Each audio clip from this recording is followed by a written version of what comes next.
Dans cette vidéo, on va voir comment transmettre des données par l'URL et les récupérer avec le framework Flask. Alors dans les formations précédentes, on avait vu comment faire ça avec le système de routing. Donc on retrouve les petits exemples ici. Et on avait inséré des variables dans nos routes. Donc on voit l'exemple ici, ici ou ici. Aujourd'hui, on va voir comment faire ça en passant des paramètres à la requête. Alors ça paraît compliqué comme ça, mais en fait c'est relativement simple à comprendre. Et pour illustrer ça, je vais utiliser une petite API qui permet de consulter l'Open Movie Database.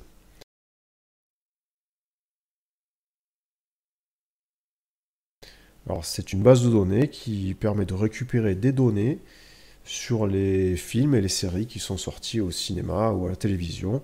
Alors si vous voulez tester ça en même temps que moi, il va falloir vous rendre sur le menu API Key et demander une clé, c'est gratuit. On voit que cette API, elle s'utilise en envoyant des données en tant que paramètre de la requête. Donc pour l'utiliser, on a l'adresse de l'API. Et derrière, on va rajouter des paramètres selon un système de clé-valeur. Alors le premier paramètre, on l'indique toujours avec un point d'interrogation, suivi du nom du paramètre, le signe égal, la valeur du paramètre. Et les paramètres suivants, donc on peut en mettre une infinité, on va non pas ajouter un point d'interrogation, mais cette fois-ci le symbole « et ». Donc on va voir ça de suite. Déjà, je vais ouvrir cette adresse. Je vais rajouter mon premier paramètre, donc qui s'appelle API Key. Je vais coller ma clé. Donc pour l'instant, ça ne fonctionne pas, puisqu'il faut spécifier au moins un titre à rechercher. Donc là, je vais rajouter le paramètre S pour indiquer le titre du film que je cherche. Donc je mets un et, S, l'insigne égal. Imaginons que je cherche la série Watchmen. Watchmen. Voilà, donc là on voit que j'ai un certain nombre de résultats. Donc je peux affiner ma recherche encore en indiquant le type. Donc si je rajoute un paramètre type suivi de series, normalement je devrais avoir moins de résultats.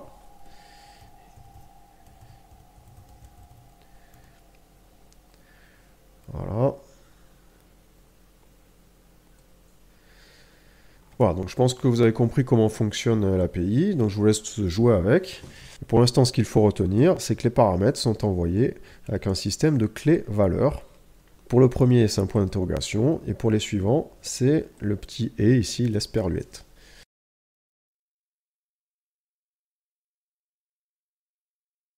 Allez, on va voir comment récupérer ça avec le framework Flask.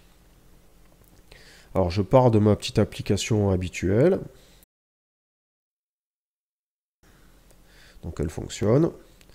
Et je vais faire une petite application qui calcule l'indice de masse corporelle. Donc, je vais aller chercher la formule. Voilà. Et donc, pour calculer mon indice de masse corporelle, j'ai besoin de mon poids en kilos et de ma taille en mètres. Et je vais mettre ça au carré. Donc, allez, c'est parti. Alors, je dois avoir quelque chose comme ça. Masse égale. Je vais la récupérer par l'URL. Je vais consulter la documentation de Flask. Et là, je vais directement au menu Accessing Request Data.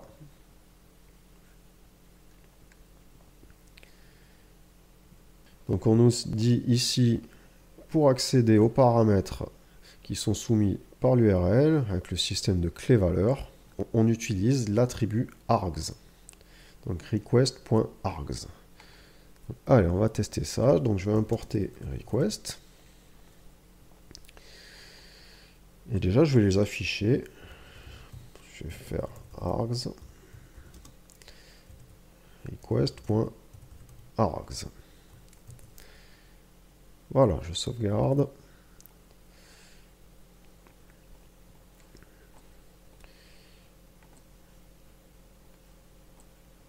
Allez, j'actualise ma page. Donc là, on voit bien que pour l'instant, j'ai quelque chose. J'ai un dictionnaire qui est vide. C'est normal puisque je n'ai pas envoyé d'argument. Je peux examiner ma requête. Pour ça, je vais sur Réseau, J'actualise ma page. Voilà, donc j'ai ma requête vers la page d'accueil ici. Donc on voit que c'est une requête de type GET, avec l'URL ici, et en paramètres, pour l'instant, je n'ai aucun paramètre. Donc moi, ce que je vais faire, je vais envoyer des paramètres. Donc je vais mettre masse égale 75 kg, par exemple, et taille égale 1,80, par exemple. Je valide. Je vais examiner ma requête cette fois-ci. Et là, on voit que les paramètres de ma requête ont changé. Alors, c'est toujours une requête get. Par contre, là, j'ai mes deux paramètres qui sont apparus. À côté, si j'observe mon terminal, on voit que le dictionnaire a été actualisé. On a bien les deux clés valeurs qui ont été ajoutées. Alors, pour récupérer ça, il vous conseille d'utiliser request.args.get et le nom de la clé. Donc, on va le faire. Mass égale request.args.get et la clé, elle s'appelle mass. Voilà, print mass, mass. Voilà, j'actualise. Donc ma masse a bien été récupérée.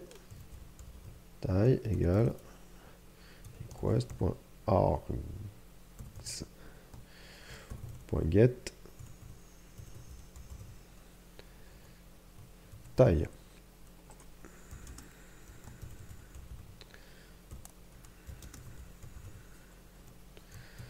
Voilà, je sauvegarde, j'actualise.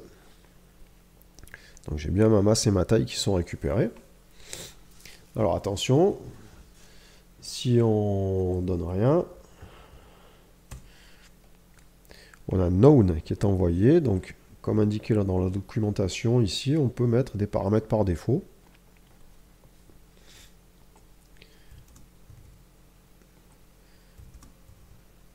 Cette fois-ci, j'ai plus known, j'ai une chaîne de caractères vide.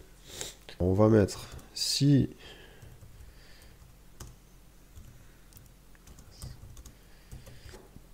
j'ai bien une masse et une taille. Donc on va faire le calcul. Alors attention, par défaut, ce sont des chaînes de caractères. Donc on va les convertir. On va faire un float de masse divisé par float de la taille. On va mettre tout ça au carré. On va mettre comme ça. IMC.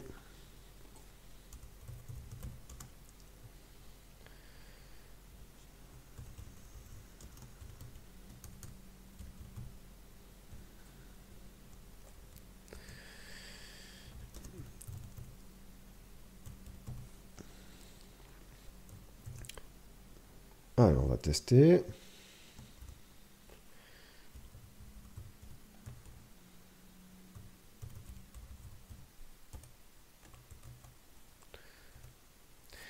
Voilà, j'ai bien un résultat qui s'affiche. Donc ça a l'air de fonctionner. Alors il y a un principe quand on récupère des données en provenance de l'utilisateur, que ce soit par l'URL ou par n'importe quel autre moyen, c'est de ne jamais faire confiance à ce que nous envoie le visiteur du site. Donc là, on pourrait très bien avoir quelque chose, par exemple comme ça. Voilà. Ou alors même comme ça. Donc il faut essayer de vraiment prendre en compte tous les cas possibles. Alors moi je vais faire simple.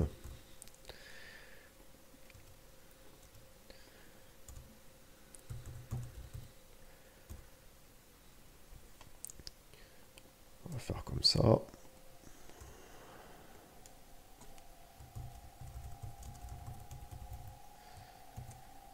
Voilà.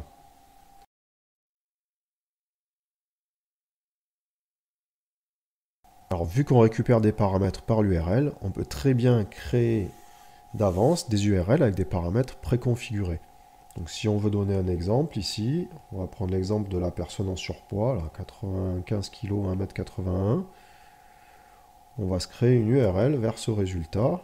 Donc on peut mettre données invalides, un petit retour, exemple, personne en surpoids.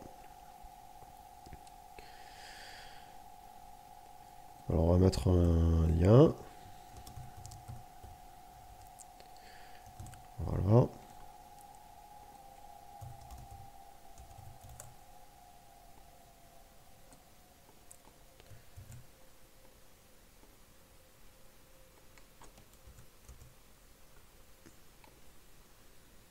Alors là, ça ne fonctionne pas parce que j'ai pas ma masse et ma taille. On va faire ça comme ça.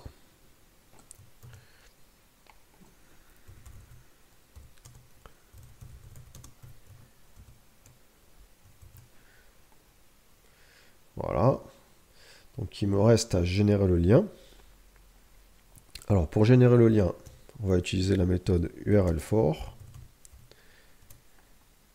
Voilà. Donc ça va être la fonction index. Donc on a dit 95 kg, 1m81.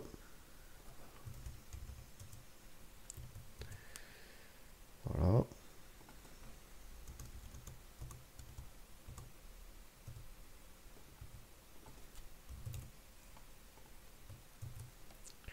Voilà, j'actualise.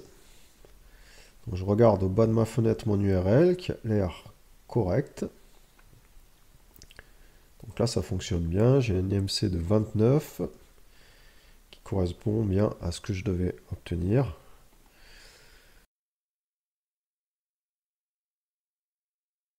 Voilà, donc on a fait le tour de l'envoi de données en paramètres de l'URL. Donc le principal avantage de cette façon de procéder, c'est que l'utilisateur il a accès directement aux paramètres, donc on peut très bien les copier, les envoyer par email, par SMS ou les coller dans une nouvelle fenêtre et les changer ou les partager facilement. Voilà. Attention toutefois à la taille de l'URL, on évite de dépasser 256 caractères, même si sur certains navigateurs ça fonctionne quand même. Si on a de gros volumes de données, on utilise une autre méthode que l'on va voir dans une prochaine formation. Cette formation est terminée, je vous donne rendez-vous très prochainement pour la suite de la formation Flask.